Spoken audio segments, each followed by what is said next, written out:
Magandang umaga, my dear brothers and sisters. Kumusta po kayo?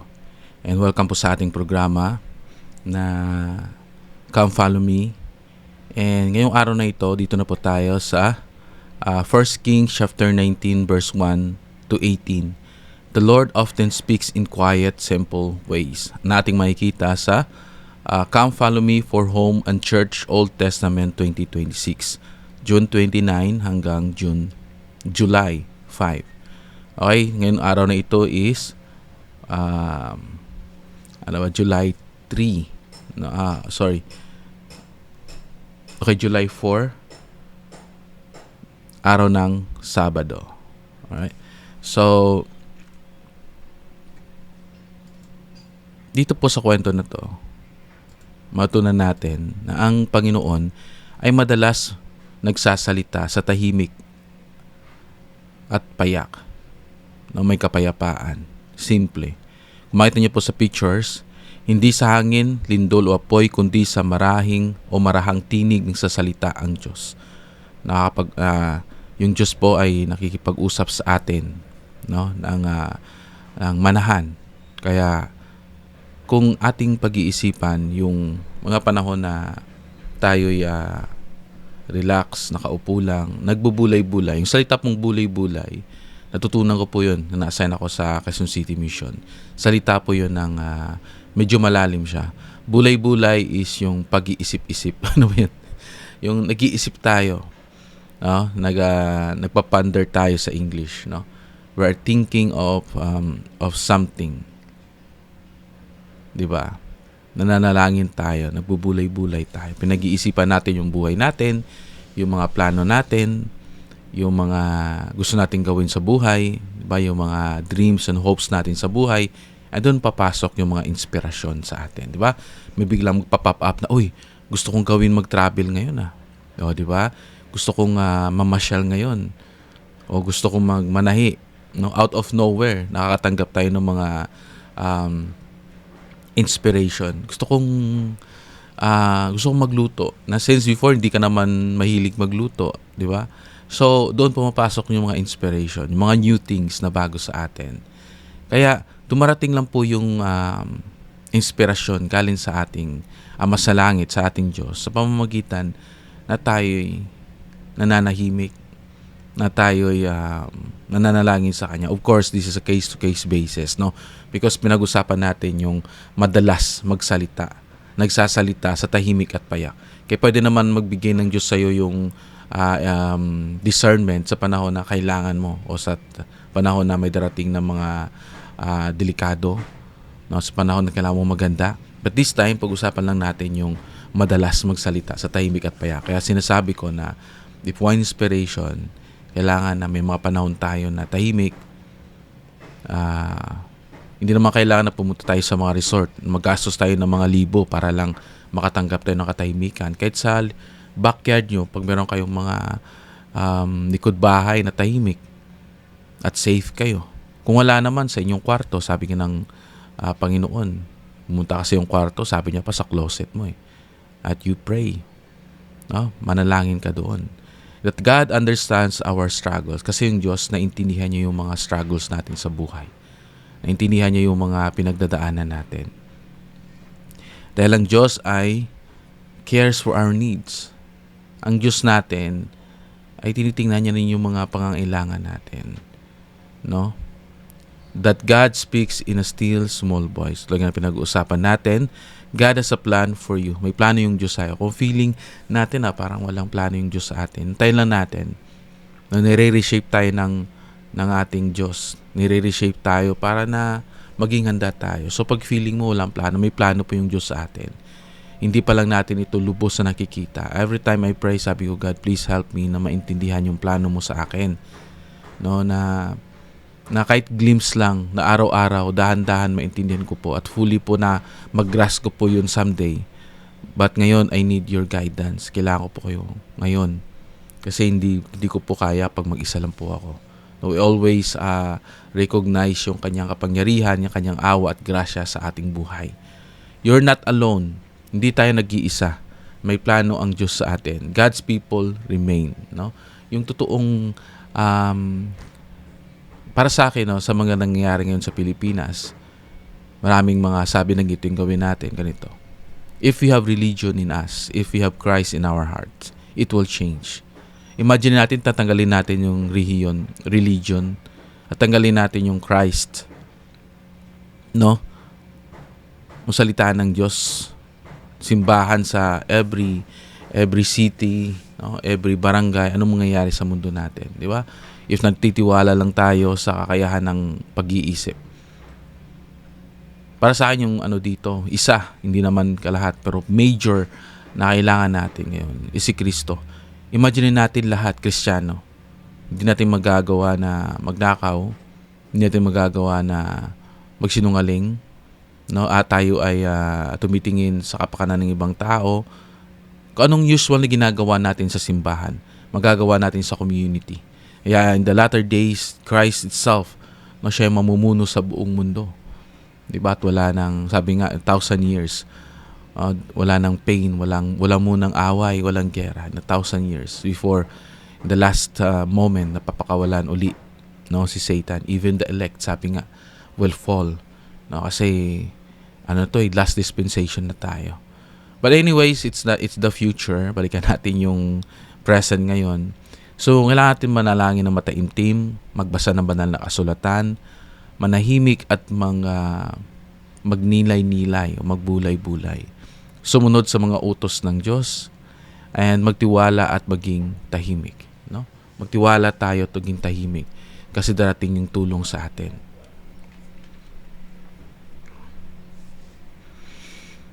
Okay, so ang Panginoon ay madalas nagsasalita sa tahimik at payak na paraan. So ito ay matutunan natin sa unang hari, 1 Kings chapter 19 verse 1 to 18. So basahin natin yung background ng kwento na to.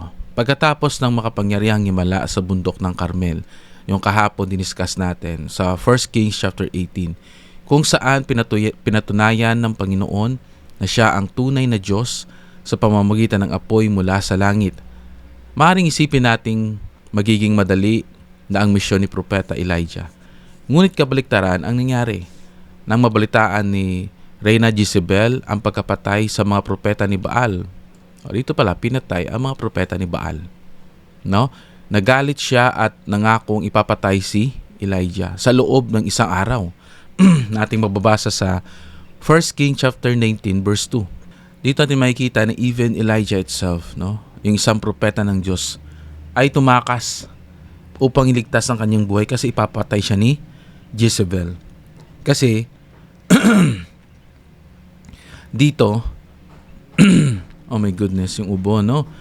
Uso ngayon yung ubo, no? Minsan bigla na lang mawawala yung boses. Iba ngayon yung yung tirada, no? Dahil sa mga pagbabago-bagong panahon.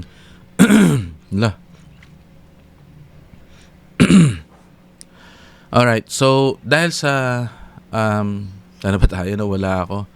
Iba yung panahon ngayon, no? Dahil sa ubo, bilang nawawala yung boses, no? Yung anak kong babae, no? Sa school ganun din. May mga estudyante akong hindi makapagsalita dahil sa sobrang ubo.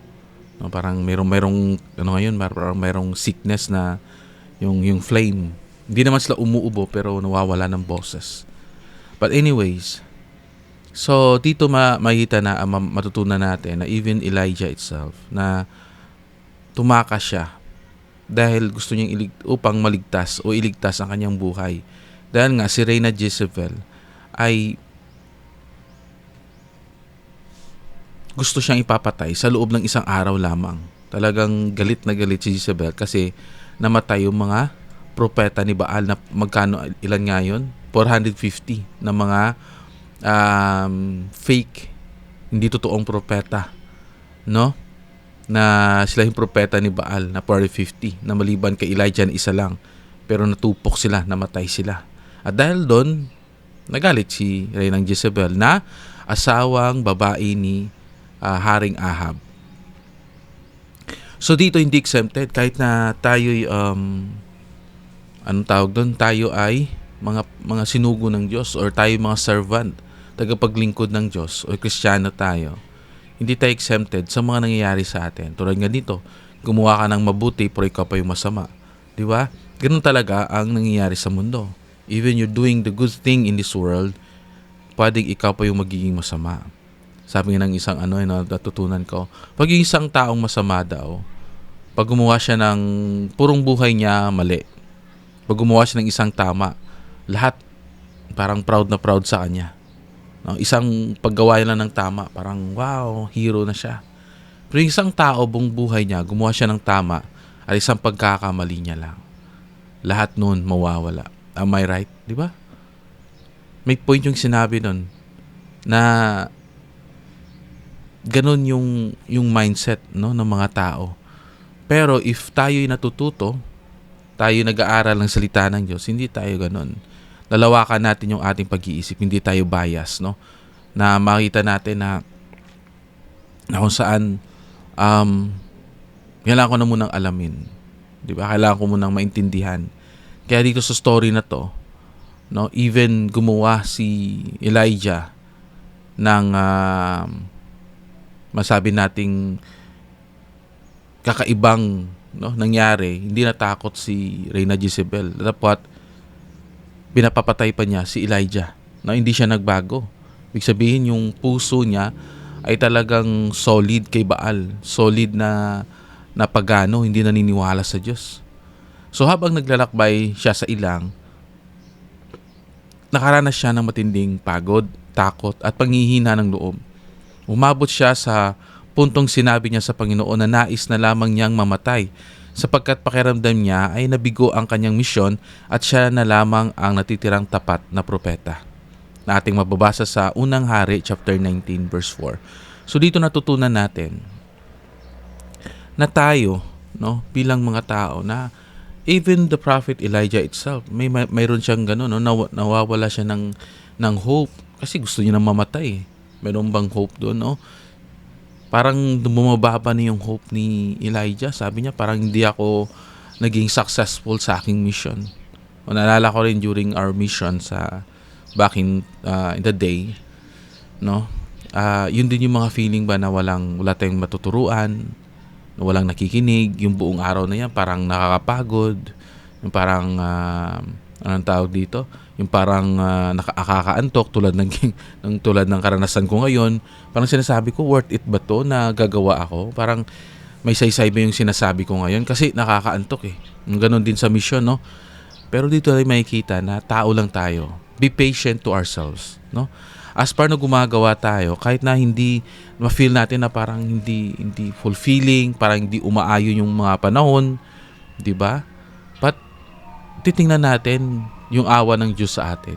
Dito pinapakita nito na kahit ang isang dakilang propeta, o si Elijah yon, ay maaaring makaranas ng matinding emosyonal at espiritual na pagsubok sa buhay. No, even the great prophet Elijah, nakakaramdam. No, tayo bilang tao nakakaramdam tayo minsan ng parang meron ba nangyayari sa buhay ko? Ginagawa ko naman ang lahat. 'Di ba? Nagtatrabaho naman ako, nagsusumikap naman ako, nananalangin naman ako parati, nagbabasa naman ako ng banal na kasulatan. Yung parang spiritual aspect ko, no? Ginagawa ko yung parte ko bilang anak ng Diyos, no? Bilang kanyang baka misquote, no? Anak ng Diyos, kasi lahat naman tayo anak ng Diyos, anak na babae at lalaki ng ating Ama sa langit. Mga anak tayo ng Diyos, di ba? Pero parang sabi natin sa sarili natin, parang walang nangyayari. No, dito pinapakita na kahit ang dakilang propeta ay maaaring makaranas ng matinding emotional at spiritual na pagsubok. No, tayo. So hindi tayo mawala ng anong tawag doon? Ng pag-asa. Tulad ngayon habang gumagawa ako nito, na kung narinig nyo sa labas may kumakanta, mayroong music na Through the Years, ang lakas, no? Ganun talaga, hindi sa lahat ng oras na pag nagsiserve ka sa Panginoon, kasi may mga panahon din na narinig ko yung parang huni na lang ibon, grabe, inspired ako nun, no? Yung may hangin na papasok na malamig, masarap sa feeling, di ba? Na-inspired tayo. Pero may mga panahon din gumagawa ako dito, pero biglang may dumaan na motor na ang lakas. Yung parang ano ba yun, parang nakakadismaya. may biglang dadaan ng mga music. Ganun talaga yung buhay. O merong nag-aayos ng bubong. Hindi natin control yung ano yung sa palibot natin. Not all the time nagiging maganda yung sitwasyon, tulad ni Elijah. So dito natutunan natin na kapag totoo yung ating hangarin, even in good times and in bad times, good times sa mga magandang panahon na parang ay sarap ng feeling, parang umaayon sa atin yung panahon, at sa panahong hindi masarap o hindi maganda yung feeling natin, yung sitwasyon sa palibot parang hindi sumasang-ayon, nagpapatuloy tayo. 'Di ba? Sa mission field, medyo masama yung pakiramdam natin, pahinga konti and then work. No? Ganun dapat yung meron tayo. Hindi tayo sumusuko kung tunay yung ating nararamdaman. No, tulad sa aking klase. Minsan, pag hindi na-achieve kasi, pag hindi anong tawag doon, may term doon eh. Pag hindi naaabot yung ating expectation, nawawalan tayo ng gana. Am I right? Di po ba? Pag, wala yan sa expectation ko, hindi magaling magsalita, ayoko na. Di ba? So, dapat tayo, ini-expect natin is yung pagmamahal ng Diyos. Patuloy lang po tayo. Huwag natin i-expect na lahat ng bagay ayon sa atin. Kasi we will falter, mawawala tayo. No? Hindi na tayo maglilingkod kasi may mga pagsubok. Pero dito na pinapakita na after ng pagsubok na yan, there's a blessing na darating. Ngayon, medyo nakakapagod and so ever, pero makita natin, the next na yan, may darating ng mga blessings sa atin. No? Nasa halip na pagsabihan si Elijah, pinakita ng Panginoon ng kanyang malasakit. Nagpadala siya ng anghel upang pakainin at palakasin siya. O makita natin, anghel yung nagpakita kay Elijah para pakainin siya at palakasin siya.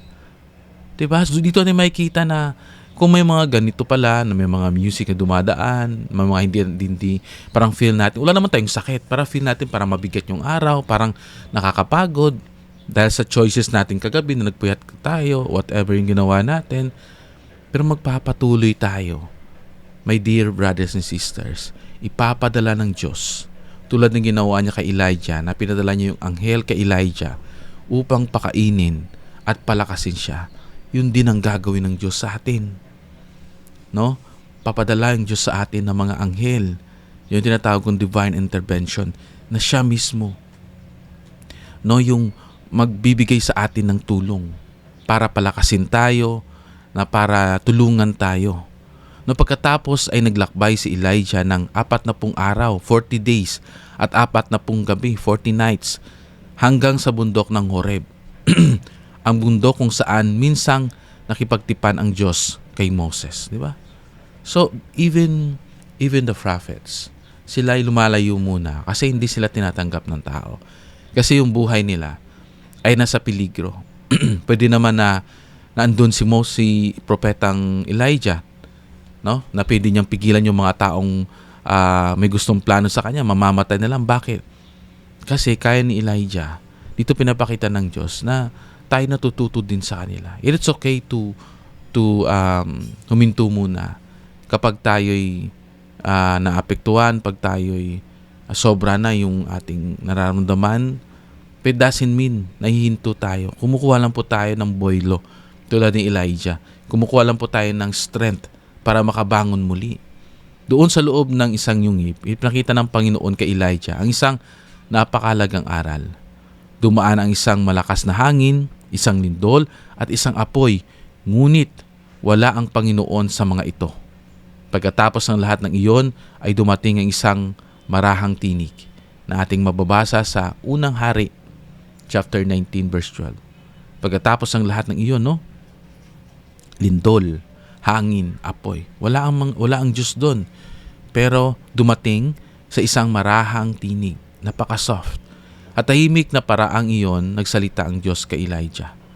Pinatatag ang kanyang loob, binigyan siya ng bagong misyon, at ipinaalala na hindi siya nag-iisa, sapagkat may 7,000 Israelita pa rin na nanatiling tapat. 7,000, no?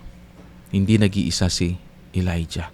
Kung makikita natin, if talagang panindigan natin yung tama, talagang alam natin na yun yung tama with the grace of God, na pinalangin natin yon, hindi tayo nag-iisa. Even parang feel natin na fa-falter na. Feel natin na parang hindi na maganda. pero hindi tayo nag-iisa. May mga katulad natin na may advokasya na ipalaganap yung katotohanan, ipalaganap yung salita ng Diyos na sa mundo na ating ginagalawan. Na minsan sabi natin, kailangan ko bang sumama sa kasamaan para maligtas ako? Kailangan ko tumayo. But the Lord said to us, hindi mo kailangan na sumama. Kailangan mo lang mag-retreat muna at kumuha ng lakas. Kasi may mga tao din katulad mo na darating yung araw, Elijah, no, na lalaban sa katotohanan. No, may 7,000 pa na mga Israelita, no, sabi ng Panginoon sa kanya, nasasama at tapat sa Diyos. Ang kabanatang ito ay natuturo na ang Diyos ay hindi lamang Diyos ng malaking himala, kundi Diyos din ng mga tahimik na sandali ng pag-asa, kagalingan at personal na pagpapahayag. Yung personal na pagpapahayag kasi atin yun eh. May pagpapahayag sa mga leaders sa simbahan, may pagpapahayag sa ama, sa ina, sa mga anak, no? Personal na natatanggap natin. Doesn't mean na may calling tayo para makatanggap tayo ng pagpapahayag. May personal revelation po. Ano yung mga plano mo sa buhay? Ano pa yung gusto mo sa buhay? Ang ganda po pakinggan in our age na sasabihin natin, God, please use me an instrument sa'yo. No? Na paano ako maglingkod sa'yo. No? Rather than, God, please make me happy na ma-enjoy ko yung mundo, ma-enjoy ko yung karangyaan, ma-enjoy ko yung pera ko. Dapat gamitin natin. Ang okay lang yung nag-i-enjoy tayo, naging masaya tayo sa paglilingkod sa Diyos. Kasi may mga taong ganun. Every time makapagturo sila ng seminary class at institute class, tuwang-tuwa sila. Nakakaramdam sila ng joy. Even konti lang yung nakikinig, konti yung estudyante o marami, tuwang-tuwa sila. Kasi may mga panahong masama yung panahon, may mga estudyanteng kaunti lang dumarating, pero tuwang-tuwa sila.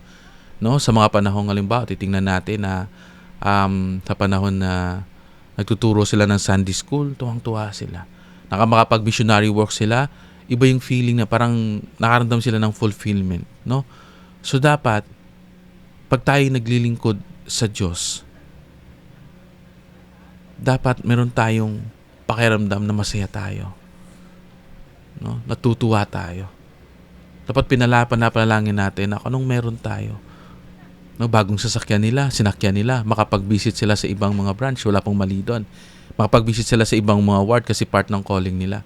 Tuwang-tuwa sila, nakapunta sila ng temple.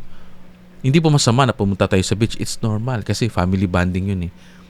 Pero pag tayo nakasenter kay Jesus Christ, natin makikita yung tunay na kasiyahan na hindi kayang ibigay ng mundo.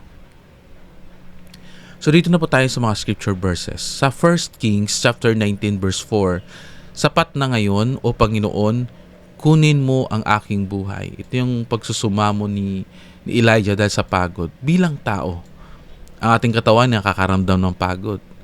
Even Elijah the great prophet, sabi niya, kunin mo na yung buhay ko, Panginoon. No, dahil sa frustration ng pagod, gutom, uhaw. Pinapakita ng talatang ito na kahit ang mga tapat na lingkod ng Diyos ay maaaring makaranas ng takot, pagod, at matinding panghihina ng loob.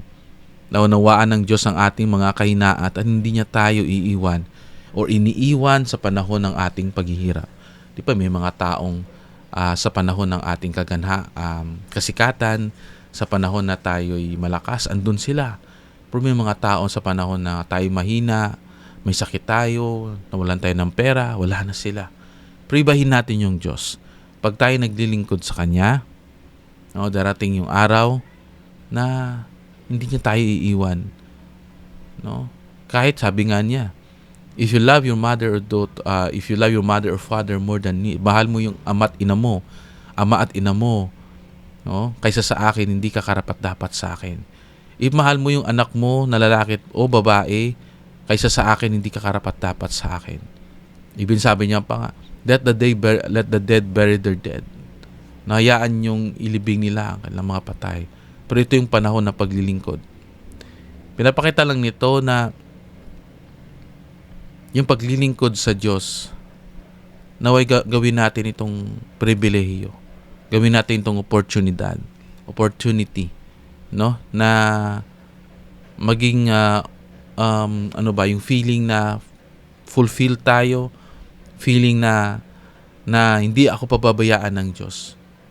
No? Ngayon, malungkot ako, may mga concern ako sa buhay, pero bukas, mag-iiba o mamaya-maya, mag-iiba na to, maging masaya na ako. Sa 1 King chapter 19 verse 18, gayon may 7,000 akong inilabi sa Israel na hindi lumuhod kay Baal. Hindi nag-iisa ang mga tapat. Kahit tila kakaunti ang sumusunod sa tama, lagi may mga taong nanatiling tapat sa Panginoon. May mga tapat po sa Panginoon. Kaya sa ating bagong channel, no, many are called but few are chosen. The chosen disciples. Kasi hindi naman lahat nakikinig na nanatili. Meron minsan, nakikinig sila dahil feel nila they were blessed. Pag dumating na yung mga pagsubok sa kanila, doon natin, nawawala na sila. Hindi ganun kalakas yung root nila yung gospel. Ganun din sa simbahan. May mga kanya-kanya tayong mga rason. Pero natutunan natin na si Elijah pinadalhan ng anghel. At pinakain, pinalakas ng anghel. Tayo din. Palalakasin tayo at hindi tayo pababayaan. Sa Helaman chapter 5 verse 30 sinabi, at ito ay isang marahang tinig ng ganap na kaamuhan na tila baga bumubulong. Ang isang tinig ng Espiritu ay banayad, ngunit may kapangyarihang baguhin ang puso ng tao. Makaramdam tayo ng change. Makaramdam tayo na gagabayan tayo ng Diyos. Makaramdam tayo na pagbabago. Minsan kasi bigla nang papasok, napakasarap sa pakiramdam. Napakagaan sa loob. Nasabihin mo, ito yung gagawin ko. Ito yung mabuting gawin ko. Di ba? Doktrina at mga tipan, section 6, verse 22 to 23. Hindi ba ako nagsalita ng kapayapaan sa iyong isipan tungkol sa mga bagay na ito? Isa sa mga paraan ng Panginoon upang gabayan tayo ay sa pamamagitan ng kapayapaan ng ating puso at ang ating isipan. Kapag nanalangin po tayo, kailangan isalaysay natin tulad ng diniscuss natin kahapon. Isalaysay natin in detail yung mga plano natin sa buhay at magbigay tayo ng mga suggestions doon. At doon sa mga suggestions natin, makaramdam tayo ng peace kung saan doon yung pinakamagandang gawin natin sa buhay. Kasi lahat po ng gusto natin, maganda eh. Wala, basta as far na it is in the standard of God, as far na mayroong righteousness doon at katotohanan. No? Gusto mo alimbawa, gusto mong mag-aral. Ito yung kurso mo. Magiging teacher ka, magiging pulis ka, abogado, o di ba? And then, as you pray, makaramdam ka kung saan doon. Pinapanalangin mo, sinaisa mo, gusto ko maging Dr. God kasi ito. Ito yung mga gusto kong gawin. Abogado dahil ganito. Teacher, di ba? And then you prayed and you wait for answers. Kung hindi man ngayon, the next day, makaramdam ka ng peace at makaramdam ka, ito yung mas magaan sa akin. Ito yung mas ramdam ko na gusto kong kunin. And if you that kind of feeling, you hold me yan. Kasi that will be your guide through your journey. Kung anong sa pag-aaral man yan, sa negosyo, sa trabaho, sa pamilya, advocacy sa paglilingkod, lahat. That will be your guiding star.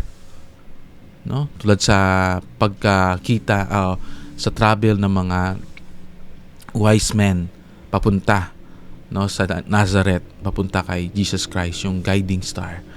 Di po ba? So doon natin makikita, my dear brothers and sisters, na yun yung maging guide natin.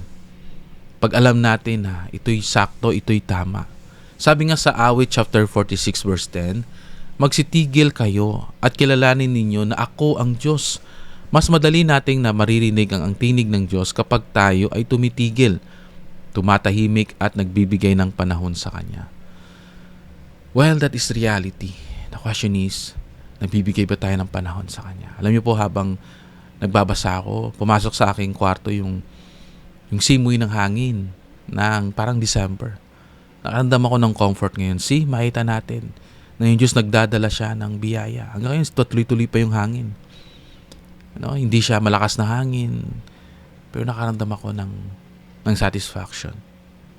So my dear brothers and sisters, yung life natin, if we pray that God will give us help, papadala niya sa atin yung banal na Espiritu, even the angels, if kinakailangan, para i-comfort tayo, tulungan tayo. Kailangan po nating tumindig sa Kanya. Kailangan po nating maging halimbawa siya. Di ba? If parang ina-admire natin yung iba, how much yung ating Panginoong Jesucristo, ina-admire natin. That is why many are called but few are chosen.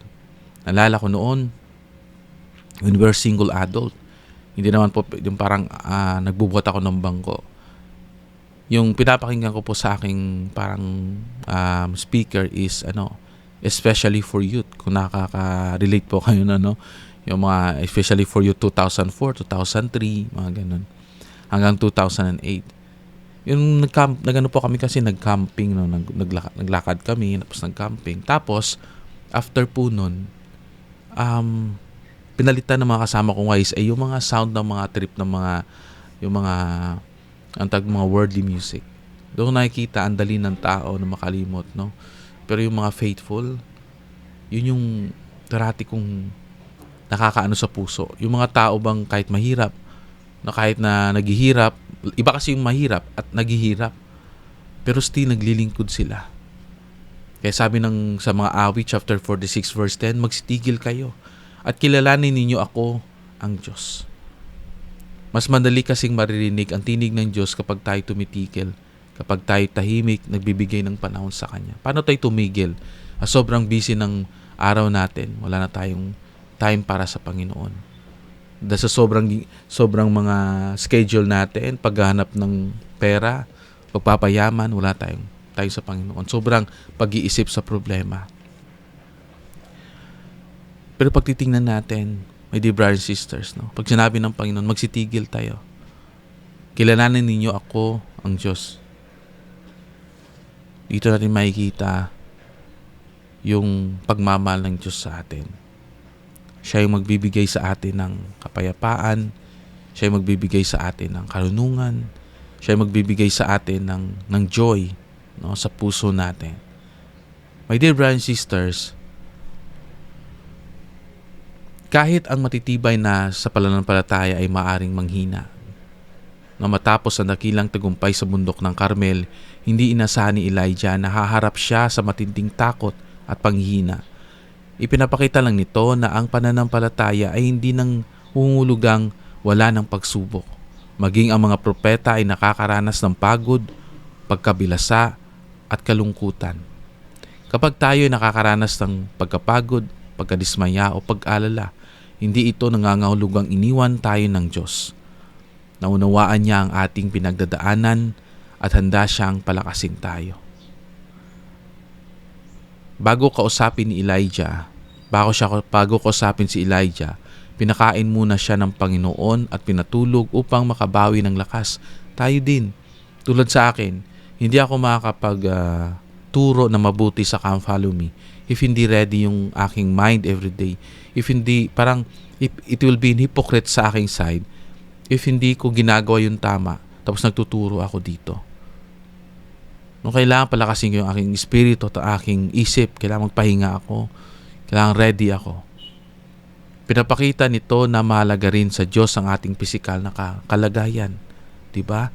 Minsan kailangan din nating magpahinga, kumain ng maayos at alagaan ang ating katawan. At mabuting pagpapahalaga sa ating sarili ay makakatulong upang mas maging handa tayong marinig ang tinig ng Panginoon. Hindi nagpakita ang Panginoon sa hangin, lindol o apoy. Dumarating siya sa isang marahang tinig.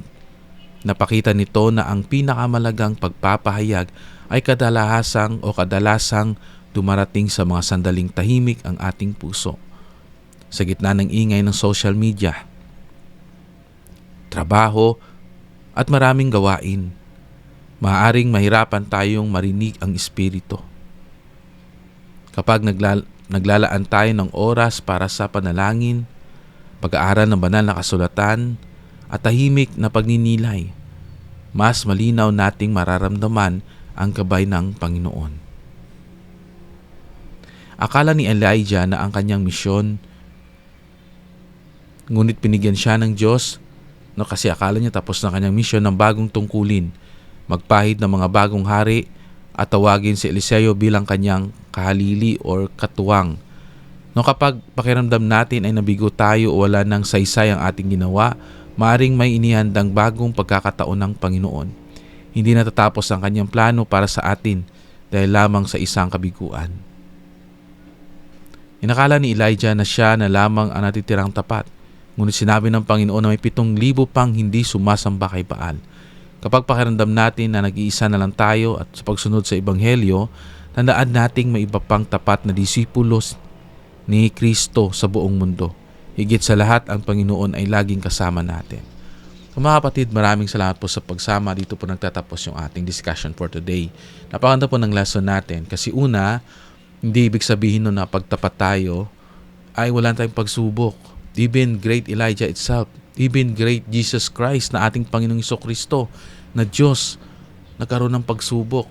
Pangalawa, sa mga pagsubok na doon, na yun, at dumarating sa ating buhay yung mga hindi tayo komportable, whatever, pag nagpapatuloy tayo maging tapat sa Kanya, hihingi tayo ng tulong sa pangapanahong hindi na natin kaya, darating yung tulong. God will comfort us and God will give us many blessing, abundant blessing dahil sa mga trials of faith na natapos sa ating buhay. Another chapter of life will begin. No? Mga kapatid, maraming salamat. Hindi po tayo nag-iisa, may mga faithful members po tayo. May mga faithful Christians po tayo sa palibot. I know these things to be true and I live this in the name of Jesus Christ. Amen.